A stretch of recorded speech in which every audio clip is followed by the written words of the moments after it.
Jeff thinks he's an Anzac, but I'm going to show you a real Anzac hero now. This is a guy that won the George Cross. No, the Victoria Cross, sorry. So let's have a quick look, because this shows you what a real man is, Jeff. Not like the coward you are. Of all the uncompromising landscape that faced the Anzacs in the days and weeks after the landing, this ridgeline was perhaps the toughest. The steep cliffs, tangled ravines, and exposed gullies helped the Turkish defenders keep the invaders at bay. But it was here, at Courtney's Post on May 19th, 1915, a true Australian hero was forged. Albert Jacka was a 21-year-old Victorian forestry worker when the war broke out, and like so many of his generation, quickly answered the call to arms. He was one of the first people among 300 plus thousand young Australians to volunteer. He was Now, did you hear that, Jeff? One of the first to volunteer. Remember when you said about the Russians invading Ukraine?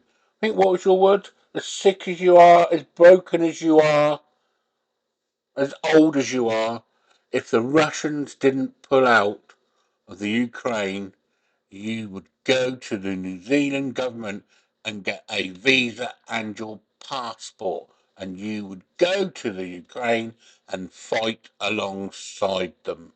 Well, you certainly got your passport, so why are you still in Australia? in the first wave.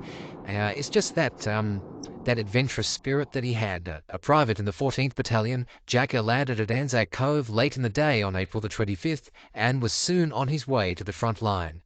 Courtney's Post, named after the battalion's commander, stands on the lip of the Monash Valley, about a kilometre in from Anzac Cove. A maze of trenches served as the Anzacs' first line of defence. Australian soldiers perched precariously on the rugged hillside just metres from the Turks. The commanding heights, with a clear view of the coastline and the lower terrain, made it one of the most strategically important spots on the peninsula. And that's why, on the morning of May the 19th, a major Turkish assault was launched here to push the Australians back into the sea. During that attack, the Turks actually captured a section of the Australian trench here at Courtney's Post, and that's when they ran into Albert Jacka. Mike Kelly, what happened next? Albert Jacka was in a communications trench right behind the front line, and instead of actually waiting for orders, he actually attacked one man over open ground into the trench himself and bayoneted the 6 or 7 Turks he actually found in there. He was found then by his commanding officer when they actually got into the trench, saying, "I've got the biggest, sir." So he's actually got in there and done the job himself and recaptured the trench single-handed. And Now, did you hear that, Jeff? He went into a trench where there was multiple Turkish soldiers and took them out.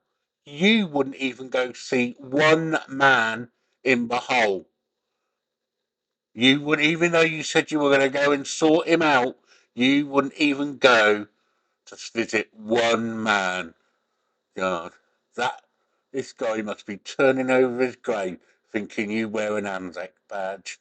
immensely brave act, extremely brave act. He's one of the bravest acts on Gallipoli and most deserving of the Victoria Cross.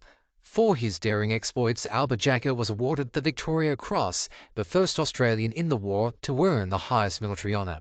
1,000 people filed past Albert Jacka's coffin as he lay in state. The procession to St Kilda Cemetery was even bigger.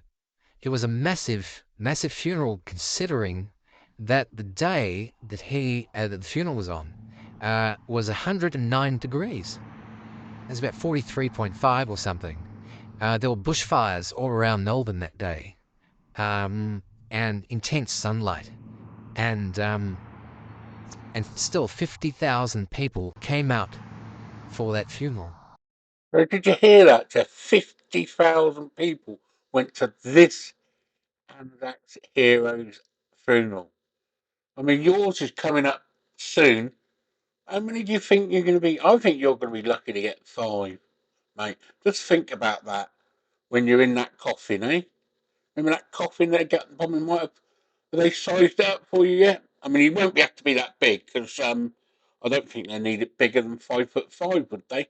But yeah, five people at your funeral, maybe, Jeff.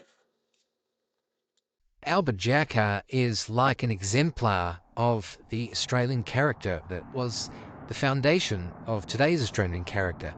It was a volunteer society, selfless, mateship, all of those characteristics and values. I think he is someone that we should remember. We should not forget a person like Albert Jacka.